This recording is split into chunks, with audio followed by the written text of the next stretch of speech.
Welcome to LiveDaf, your online Daf Yomi Shir. Shalom Aleichem, welcome back to today's Daf Hayemi, Maseches CHULLIN Daf Kuf.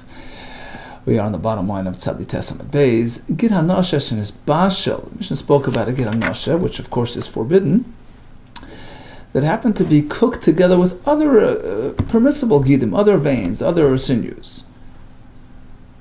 The Mishnah says that it really depends. If he can't really figure out which one, he can't identify the, he doesn't recognize the Gid HaNosha amongst the mix, so all the gidim are also. Ask the Gemara, why? V'liv tel beruba. Why doesn't it get batal, nullified, by way of being overwhelmed by a majority? There are 10 other ones that are okay. So that should nullify. It should be mevatal the Gid HaNosha. We're going to turn to the next page. Bria Shani. Says the Gemara, it's true.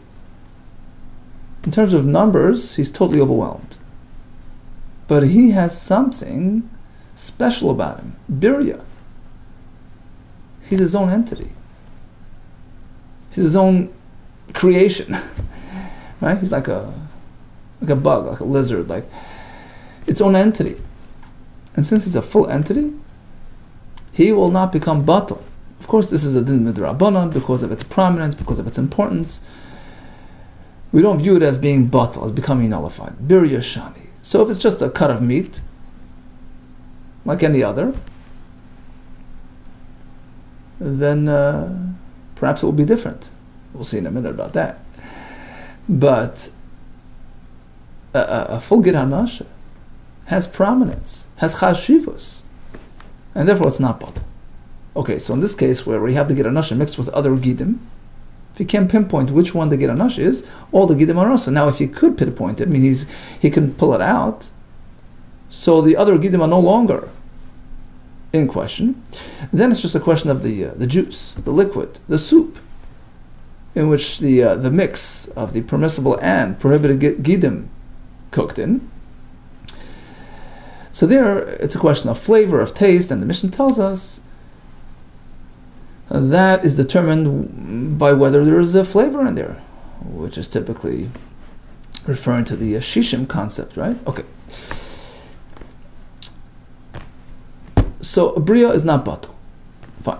That explains why the Gid HaNosha maintains his Isser in face of the much opposition on account of the other gidim. Another example in the Mishnah, you have a cut of a nevela, a piece of a forbidden meat, cooked with other pieces of meat. Again, the same story.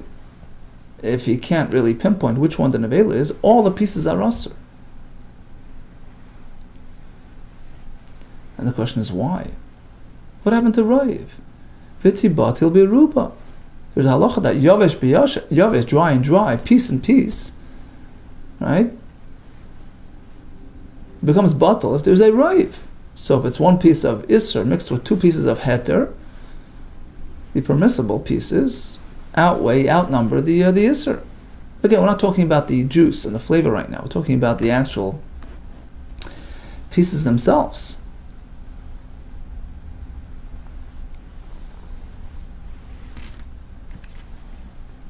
Right, so let's say the juice is okay because there is shishim, there are 60 portions of permissible versus the single portion of isser. So the juice, the flavor is okay. But in terms of the piece itself,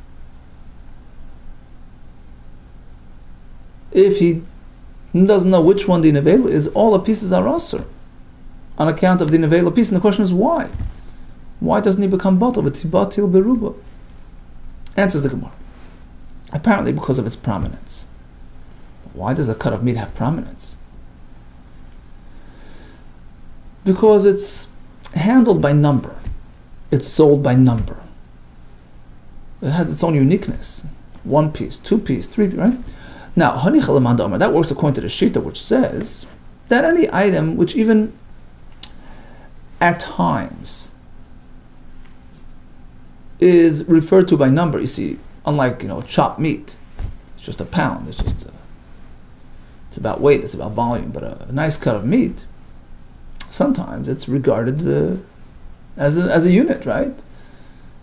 You refer to it by number. 3 cuts of meat, right? But not always. Is that enough to give it chashivas, to give it prominence, to preclude its bittul? Well, it depends. Let's go according to the Shita, which says, Kol shedarki lemanos, shaninu. There's a Mishnah, Mesechas Orla Peragim Mishnah Vav, which lists items which cannot be bottled due to their importance. So there are 2 ways to learn the Mishnah.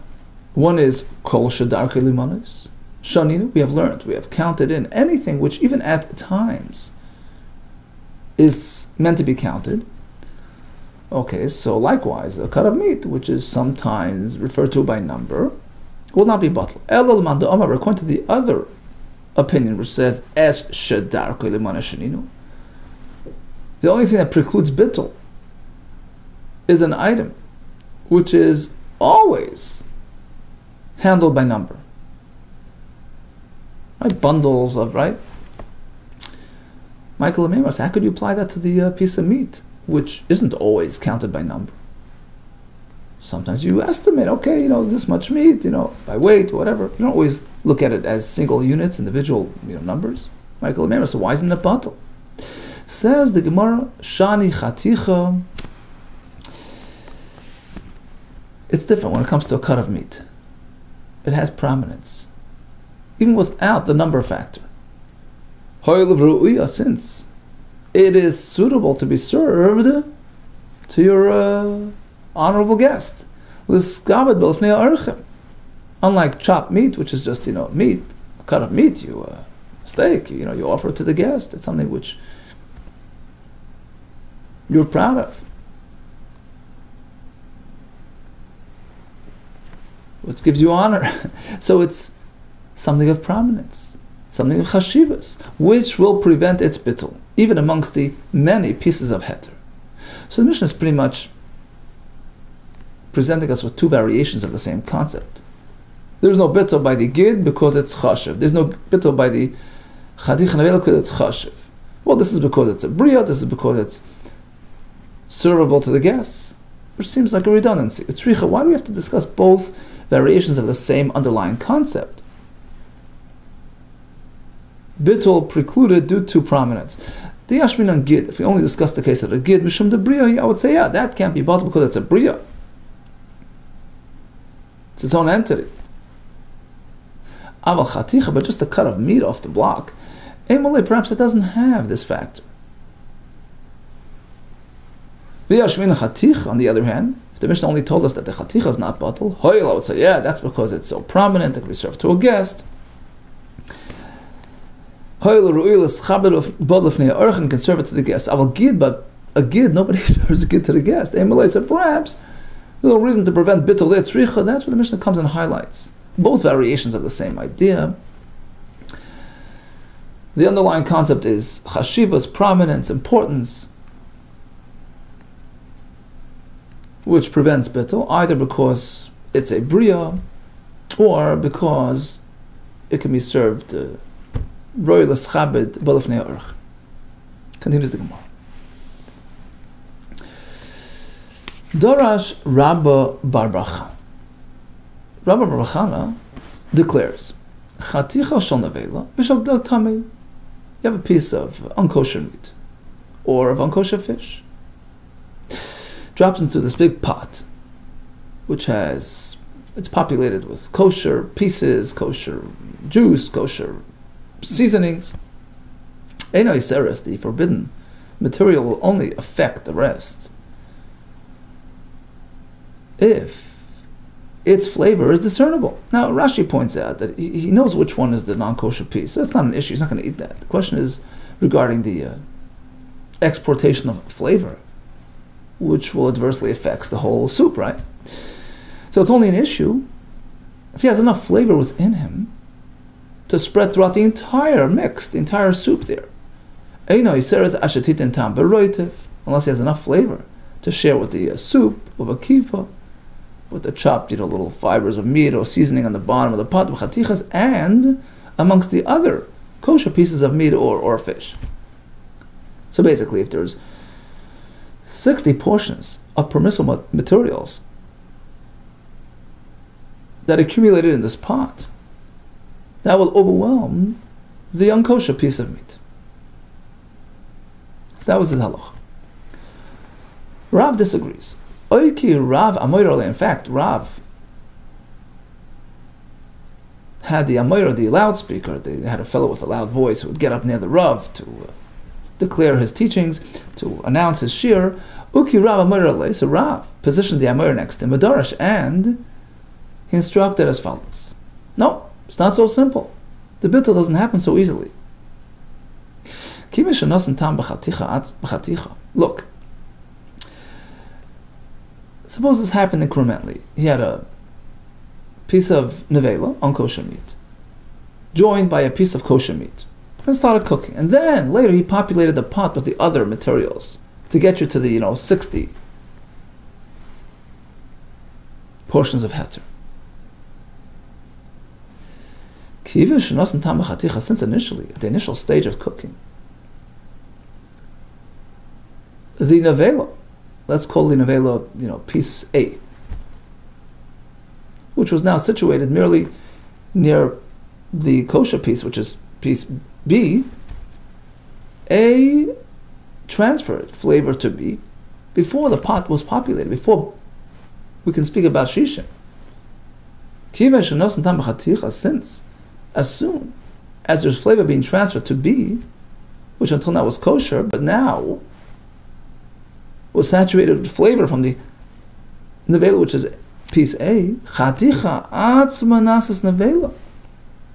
So even if he goes and he populates the pot with much more material to overwhelm piece A, too late. Piece B has already assumed the status of nevela, so to speak. He himself was transformed and converted into forbidden matter.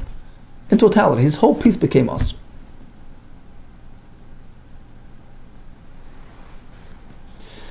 And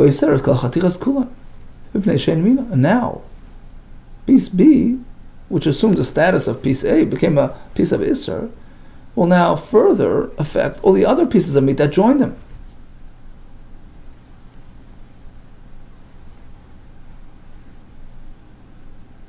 And now it won't help you that there is 60, that there's lots of material, because piece B, which is meat, is the same min, the same type of material as the other pieces that joined. Right? Aside from soup and that, we have water and liquid. We have also other pieces of meat. So this now is the same type, the same variety, the same flavor as other pieces, and two items of the same variety, same flavor, do not clash, do not challenge, do not nullify each other. So the whole pot is us. Because they, the other new kosher pieces of meat that joined the party, are the same min, the same type as piece B, which assumed the status of Isser material. And it affects them. Now, at this point, the Gemara figures that the first piece, the original nevela, the real nevela, is still here in the pot. So then skip this whole middleman. Piece B turned into a nevela, who will in turn affect the other. Piece A is still here, the real nevela. He's not being joined by the other pieces of meat. They're the same type material, they're meat. They affect each other. Look, Rav, who clearly doesn't allow bittul to take effect when it's the same min, right? Min b'mino is not batal. Rav, Giman Amar L'Shmaite. Who's his teaching based on? Which position is it rooted in? That's Rabbi Yehuda, right? Rabbi Yehuda. The Amar tells us min b'mino le batal. Two items of the same flavor, the same type, don't nullify each other. Because there's no challenge, there's no clash, okay? That's the premise for this halacha. Then skip the middleman. My irya kinos tam. So even without the factor of nesinas tam into piece B, even without that factor, that A imparted into B, and B in turn will impart into C. Afilu kilos tam nami. Even without the flavor that transferred to B, A is still here. He's in the pot. A is a piece of nevela. Meat of nevela will adversely affect all the other pieces of meat. It's min b'mina, it's not batal. Even if you have 60, min b'mina le batal. Amarli, he says, no, let me fix this up. A is gone. It was taken out of the pot. All is left is his impression, his effect. In piece B, which, according to this Chiddush, was transformed into a new piece A. He became like an original piece of Isser, who will now adversely affect all the other pieces of meat that populated the pot afterwards. Amarli Hachab, my skin here was speaking with Shekadim Silka when he first removed the actual nevela piece A before he populated the pot with the other additional pieces. So he's not around to cause trouble. So the only reason why we have trouble is because piece B, which was originally kosher, was converted by piece A due to the fact that he absorbed some of the piece A tam before Shishim arrived, so he was very affected by piece A. So now he's considered like a chatichas nevela. By the way, Tosfos a couple of days ago seemed to say that it's midrabanan, because since at the initial stage he was saturated with Isser, we're afraid that he might eat it right then before pot was populated with additional material to nullify. So he sticks to his status. Once nevela, always nevela. Once usr, always usr. Now, even though the pot is populated by much other material, sheishim 60 times, doesn't matter, because this is a piece of meat which now became usr. It's like an nevela, and he will infect the other pieces of meat. Min b'min is not bought.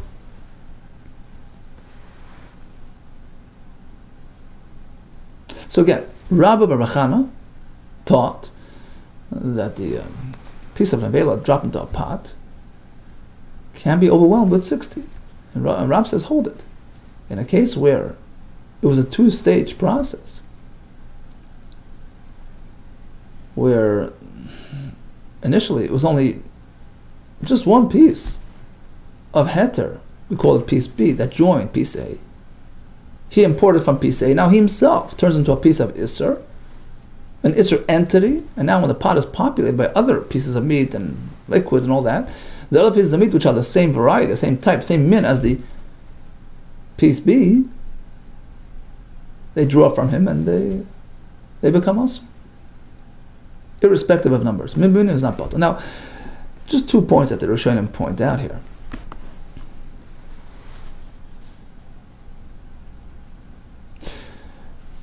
One obvious question is, why do we need this new idea of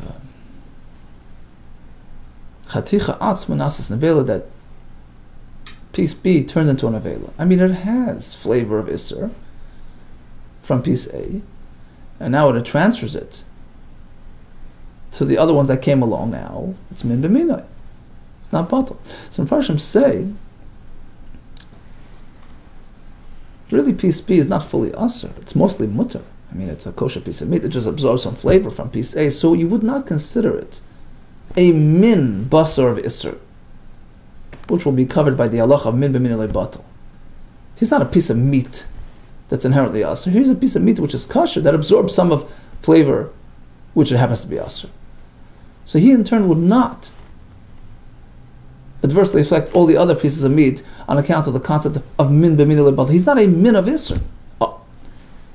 Comes Rav and says, yes, he is. He's inherently a piece of Isser. He's like a piece of non-kosher meat. So it's a min basar of Isser, which will now affect all the other pieces of basar, which are mutter min b'min lebatal. That's one point. Another point that has to be pointed out is that at the initial stage, when it was only A and B in the pot, that's why B turns into a nevela. Because otherwise, if there was 60 portions of heter over the versus the one piece of nevela, even though you would say, well, it's the same min, so the min is not batal, because it's all meat, mostly meat. Nevertheless, you wouldn't say that in this case piece B turns into a nevela. But it's a weak flavor. I mean, there's 60 against A. So even though he does get some flavor, it does become Asr. But you wouldn't say he gets transformed into a piece of Isser. The only reason why you say that is because there was no 60 at that point. It was very potent, discernible flavor that was transferred from A to B. So now B has been converted and transformed, remade into a piece of Isser, inherently Asr. And now when the pot is populated by other pieces of meat, he goes and he strikes out at them because min b'mina is not batal. Okay, Rava Amar. Rava says like this, even, let's say, he didn't take the first piece of meat out. All right, Rava's coming to answer the question. Even without this idea that the second piece became an avela, right? Skip that. The first piece is still in there. That's what we thought.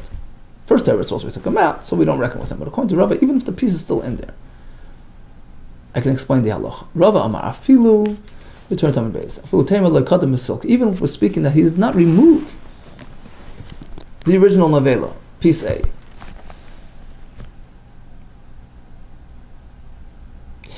Even if it's still in the pot, he would be batal. He would. In this huge mix of materials. You have soup, you have pieces of meat, you have that.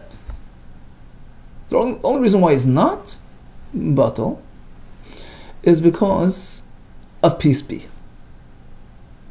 which was situated alongside him, which received from him, which turned into a piece of Isser. And now he joins up, he teams up with piece A. And now you have two pieces to worry about, two pieces to nullify, and you have to have 60 portions versus these two pieces. You have to have 120 portions instead of just 6, right? You gotta have 60 times as much as these two pieces. Okay, initially it was only a worry about the nevela, but since the nevela recruited, so to speak, the piece of kosher meat that was situated next to him at the initial stage of this cooking, it absorbed from him. It was converted into a piece of nevela, so to speak. So now you're dealing with two pieces of isser, and you need double as much to make the bittul. Because otherwise, if not for this concept, you would just reckon with the piece of nevela versus what? What's going to be mevatel the nevela? You can't be mevatel the nevela with other pieces of meat. That's min b'mina, right? Same variety, same type. It's not going to clash, not going to nullify. But the soup, the liquid element within this mix, is not the same material as the nevela. It's min b'sheina mina. That would be enough to make bittul if it's 60 times as much. So theoretically, you can have a bittul, but now that we recruited piece number 2 on our team, he teamed up with the nevela. He turned himself into a nevela because he absorbed from the nevela initially when there was nobody else around. So you have to reckon with both of them, to counter both of them, challenge both of them, nullify both of them. You 60 times in the soup, you 60 times as much as both. That's why it's no bittul, because you don't have it. Even if we're speaking that the nevela is still here, it wasn't removed. Theoretically, you can say have a minumina, in this equation. You have piece A, which is the nevela. Umina, you have other pieces of meat, which are also meat, min b'mina. But you have a davaracha, you have another element here, a foreign element, soup, liquid. What do you do when you have that? One min can be mevatel the other of the same min, but the non-min can be mevatel the meat. You ignore the min. Whenever you have a configuration, a 3-element configuration, meat, and soup, min, and she'ena mina, you ignore the min. You ignore it, put it on the side. And you view it as a clash between the meat and the soup. And it's batal, if it's 60 times as much. When you have min, meat, umina, and another of the same variety, another piece of meat, with a rachet and a foreign element, soup, salaik as mina, kimshena, just ignore, mentally ignore, delete the piece of meat, as if it's not there, ignore him.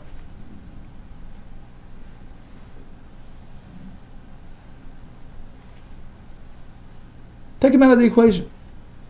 Just reckon with the nevela against the soup. The she'ein mina, you rub all of them and the she'ein mina, mean the soup element, overwhelms the meat, the nevela, and is mevatel if it's 60 times as much. So theoretically, you can have a bittul now case. Why can't you? Because in this case, it happens to be that it's more than just one piece of meat you have to worry about. Because, true, the original nevela was just one piece of meat, but he was joined by the first piece of kosher meat which sat alongside him and was sort of recruited to the job. He teamed up with him. And the soup doesn't have sufficient volume to provide 60 portions against both pieces of meat. That's why it's us.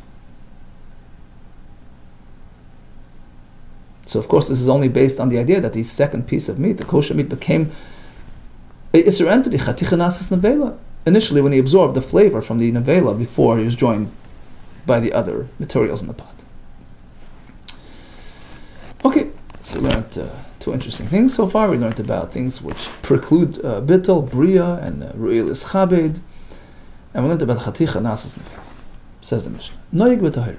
In general, gira nasha only applies to a kosher animal. It doesn't apply to an unkosher animal, which is in any case forbidden. Rabbi Yehuda Aimer, yes, af mitmeya. It applies even to an unkosher animal. Why? Rabbi Yehuda, I'll prove it to you. When was the Isra gira nasha initiated? Way back, from the times of Yaakov Avinu, before Matan Torah, before there was even a formal setup, a formal classification of kosher and unkosher. For Matan Torah. Apparently, it applies even to unkosher. Amar Rabbi Yehuda v'aloi mibnei Yaakov nesar gira nasha. Look at the pasuk. It says, Al kein lo yoichlu.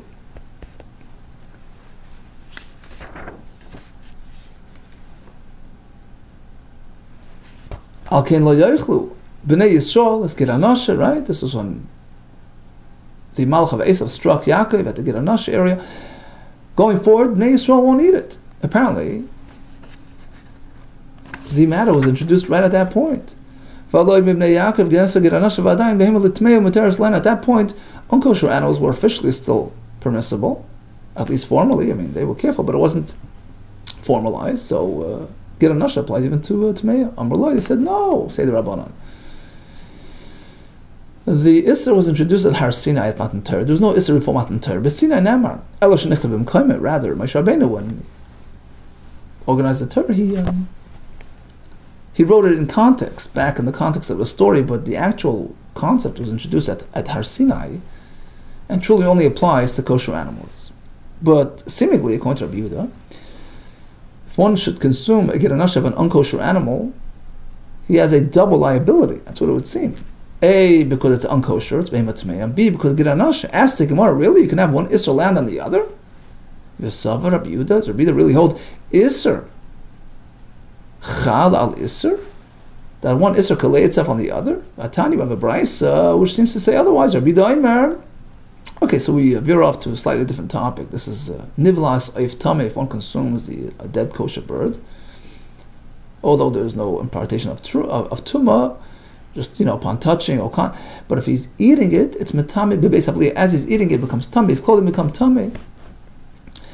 And that only applies to a kosher bird variety.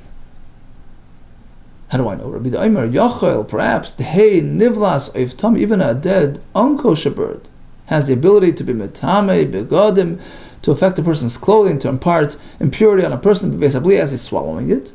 Perhaps it's not limited to kosher, maybe an unkosher as well. Tamalaymar, the pasuk says, don't eat an avela or treifa. Lo yochal tamaba, right? So don't eat the nevela, the treifa, it's going to make you tameh. And we learn, mishi yisure b'shem balteicha nevela, it only applies to a type where the isser is limited to don't eat a nevela.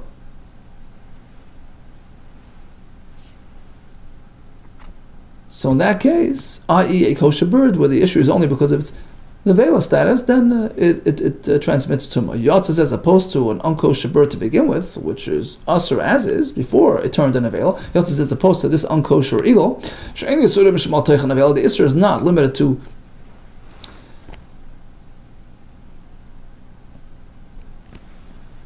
not eating the nevela. Right? There's no isser of nevela applicable to the unkosher bird, because elam shemal teicha tameh, the isser is limited to don't eat it because it's unkosher. And And once it has that Isser, there's no room for another Isser to land on it. So clearly Rabbi Yehuda holds you can't lay one Isser on the other. So why is he liable on account of Geranasha if it's already unkosher and Asr? No, perhaps we can say that really, if one consumes Geranasha of an unkosher animal, there is no Isser, there's no liability on account of the fact that it's an unkosher variety, because really Geranasha is a tasteless entity. It's not food element, it's not food material. It's true that Torah forbids eating it on account of Geranasha. It's an exceptional concept, even though it's not really edible, not really food matter. But that's only on account of the Isser Geranasha. There is no Isser of Behemat Tmeya. So perhaps that explains why, if one consumes a Geranasha of Behemat Tmeya, is chayav on account of Geranasha, not on account of the fact that it's an unkosher animal. Perhaps we can posit, because Savar, Rabbi Yehuda holds, Ein begida b'nais tam, there's no flavor imparted from the gid, it's not really edible material, but Tmeya nami. So even if he eats the gid of a Behemat Tmeya, Isra gid ikka. It's limited to Isra gid. Isra tumuleka, there's no Isra of unkosher. So we thought there were two Isra. No, it's really limited to Isra gid. Says the Gemara, again, that's incorrect. V'savar Rabbi Yehuda, Ein begida b'nais tam, does Rabbi Yehuda hold that a gid has no flavor? Atan, we have a brayse. Ha'echel Geranasha shebehemat tmeya. If one consumes a Geranasha of an unkosher animal, Rabbi Yehuda mechayev shtayim. Rabbi Yehuda holds him double accountable. One, because it's an unkosher food, apparently it's considered food, and secondly, because Geranasha, Reb Shimon Poiter, Reb Shimon says he's totally exempt. We'll get to that later. So there goes that theory. So back to the question, how could you land one Isra on the other? La'olam kasavar yesh begid b'nais tam. You're right. The gid is considered food material. So how could we land the Isser Geranasha on the Isser of Behemat Tmeya? Because Rabbi Yehuda holds noig b'shlil. He holds that the Isser Geranasha and Isser Behemat Tmeya land at the same time, the simultaneous activation process, in which case you can have both together. You can't land one on a pre-existing Isser, but if it happens simultaneously, it works. And since Rabbi Yehuda holds, because noig b'shlil, that even an unborn animal has a Isser of Geranasha, so since at that pre-birth state, as soon as the animal was formed inside the mother animal, both Isurim arrived simultaneously. A, it's an unkosher animal, and B, Geranasha, so it's one package. It can be chayiv for both at once. The Isur Gid, the Isur Tumah, the Isur of Geranasha, and the Isur of Behemat Tmeya, Ba'ad Dadikasi, arrive at the same time. You can't land one Isur on a pre-existing Isur, but if they both happen simultaneously, it works. Ask the Gemara. So you tell me, it happens at the same time. Really? First of all, how could you say that according to Rabbi Yehuda, Geranasha applies to an unborn animal? In our Mishnah, he clearly says otherwise. But now we have a Mishnah, Noig b'shlil, according to Rabbi Meir. If one consumes Geranasha of an unborn animal, there is Isur Geranasha because he also ben Pekur, needs its own shchita if it's fully developed, right? Rabbi Yehuda says no, it doesn't apply to a shlil. It's part of the mother entity. It's like a blob of meat. And likewise, the fat of the unborn animal is mutter. So there goes that theory. That only holds true by a kosher animal. Where we have the halacha of ben Pekur, you find the unborn inside the mother after shchita. It's permissible, it's accommodated by the mother shchita. Anything in the mother animal is mutter. The pasuk says, "Kol b'behemet techelu," you consume anything in the mother animal. So in that case, Geranasha doesn't apply to the unborn. But by an unkosher animal, where there's no concept of kol b'behemet techelu, it's not edible to begin with. There's no shchita, right? So there, the unborn, unkosher animal features Isur Geranasha. And again, since it arrives at the same time as the Isur of unkosher, because as the unborn is formed inside the mother, it turns into A, unkosher, B, Geranasha, simultaneous arrival, so they both are applicable. Really, says the Mormi Matzas Amris, the Tarvai Badi Adadika Asu. So you're suggesting that they both happen at the same time? It's untrue. The animal starts taking on an animal form before it's sort of enclosed in its flesh and sinews, which only develops later. But now, listen to this Mishnah. So once again, we digress to a slightly different topic, and we'll come back to our discussion in a minute. On which tumas will a nazir require a haircut? So the nazir undertook to let his hair grow, refrain from wine, refrain from touching some, impurities. He touched something which is tummy. That's it. He has to restart his system, shave and restart, redo his. But not every tumah has that effect. Only severe tumahs, like a mace, right? Al elu tumahs hanozim galech. Upon interacting with the following tumahs, the nazir will have to redo his experience. Al mace, if he touched a full mace, a full carcass. Val kazayisman, a full mace, like a person, a deceased person. Val kazayisman, a mace, even a portion, a kazayis of a mace. And the question is obvious. Isn't this redundant? I mean, if he's going to have to redo his naziris upon merely touching a portion of a mace, of course if he touches a full mace. Why mention both cases? The obvious question posed on this Mishnah was, Al Kazayis Menames Megalech. He has to be Galeach, has to do a new haircut and all that for merely touching a Kazayis, a small portion of a mace. Ala Mace Kulilosh Koshkin goes without saying. Obviously, if he touches the full mace, isn't that redundant? It's not so simple. We're speaking about a miscarriage. Well, in Nitzracha, apparently we're speaking of a lenefel, an undeveloped mace. His limbs hadn't yet developed with the giddim, with the sinews, with the flesh. So he's a form of a person. He's a mace. But his name kazai is a basar. Comes the Mishnah tells us, either way, the nazir is affected. Whether he touches a kazais of mace or a mace which doesn't even have a kazais. Okay, in any case, what do we see from here? The flesh, the gidim, only developed at a later stage. So back to the unborn animal, alma, so apparently isur tumah kadam. Its own kosher status precedes the arrival of the gid, precedes the arrival of the isur gid anasha. So once it's forbidden, due to the tumah status, its unkosher status, how can Isser Ganasha arrive later? There's no room for it. Says the Gemara, there is room for it. Because Isser Ganasha is a more severe, broader scope Isser. Afagav, the Isser Tumah Kadam, true, even though the animal already has Isser Tumah, Asa Isser Gid Chayleh, the Isser of Ganasha could come later and land on it. Why? Because it has a greater scope. And therefore it could superimpose itself onto the pre-existing Isser, Shkeni Isur B'nei Noyach, because Isser Ganasha applies even way back in the time when we were still B'nei Noyach, before Matan Torah we were called B'nei Noyach. The Economy de Tani, in fact, take a close look at the Mishnah, you'll see that Rabbi Yehuda, in fact, is based on this concept. Rabbi Yehuda says, oh, Rabbi Yehuda, B'nei Noyach, Yaakov Nesser Ganasha, look, Isser Ganasha predates Matan Torah. It's already there from Bnei Noyach, from when we were Bnei Yaakov. V'adai behemat me'el muteres lahem. Which at that point they could eat behemat me'el. So in any case, what's he saying? That Giranasha applies even to behemat me'el. The reason is because Giranasha is unique in the sense that it preceded Matan Torah. It applied even to Bnei Noyach. And that explains also why it could superimpose itself on a Behemat Tmeya. Today, even though today Behemat Tmeya is already Aser, doesn't matter, Giranasha is a stronger, more broader Isser.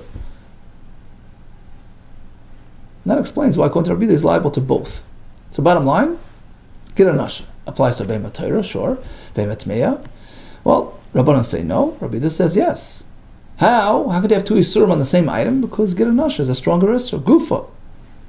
Okay, let's go back and have a review on this halacha. Ichal Giranasha shall behemat me'er b'dem chayv shtayim. If one eats a Giranasha of unkosher animal, going to be liable for two. Committed two transgressions. A, unkosher. B, Giranasha. Return to the next page. Reb Shimon Poiter. According to Reb Shimon, he's totally exempt. No liability at all. The question is why? Hold it. I mean, something he should be liable for. Reb Shimon Manavshach, Reb Shimon, how do we understand this? Isser chalal isser, if he holds that one isser can land on the other. Okay, so he gets two. He should be liable, first of all, because it's unkosher, in terms of the behemoth variety, behemoth tmei, and also it's a Giranasha. So it should be 2. Ein Isser Chal Isser, if Reb Shimon holds that you can't double decker, Isurim, okay, so you can't add the second to the first, but he should be chayav for the first, which is the fact that it's a behemoth tmeya, right? Vi ein Isser Chal Isser l'chayav b'shem tuma. The kadam should be chayav on account of the fact that it's a behemoth tmeya, which came before the Giranasha was introduced into the equation. On the other hand, so this is assuming that the gid has flavor, it's considered food material, and it's like any other flesh. But let's say if we suppose v'i ein begidin b'noisen tam, perhaps if Shimon holds that gid is not considered something with flavor, with taste, it's not food material. So there's no Isser Behemoth Tmeya if one eats a gid, only gid anasha. Isser gid anasha, yeah, but not Isser Behemoth Tmeya. Okay, in that case, l'chayv b'shem gid, fine. So you discount the Isser Behemoth Tmeya, but it should be chayv on account of gid. I mean, how do you get him off the hook completely? Truly he holds that a gid is not considered food material. So there goes the Isser Behemoth Tmeya. And as to your question, why isn't he chayv on account of gid anasha? The answer is because since it's from an unkosher type, it's exempt. V'shani hasam there it's different. The Makot Pasuk says you could eat the rest of the animal, not the gid. So when it's a kosher animal, that rule applies. Al kain lo yochel b'nei Yisrael as gid anasha, on account of the story, right? B'nei Yisrael refrain from eating gid anasha versus eating the rest of the animal, right? And we learn misha gida asur b'sari mutar only applies to an animal whose flesh is okay and its gid is asur, meaning a kosher type, biatzazu, as opposed to unkosher type to begin with. Shagida asur ubsari asur. Not only is the gid asur, the basar is also asur, so it's not included in the isur gid anasha, and he's not chayiv. Okay, so in conclusion, Mishnah says the gid anasha applies to behemoth tahira, not to behemoth tmeya. According to Reb Shimon, is totally exempt because there's no isur behemoth tmeya on the gid which is tasteless, and there's no gid anasha either. According to Rabbi, on the other hand, is chayiv 2 isurim, because first of all, Rabbi holds gid anasha is something, a food material. There's a chiv of behemoth tmeya. Number 2, gid anasha arrives later, and it also lands on it because it's a broader isur, because it applied way back at the time of Yaakov Avinu. Okay, all the best to you, and Hatzlacha.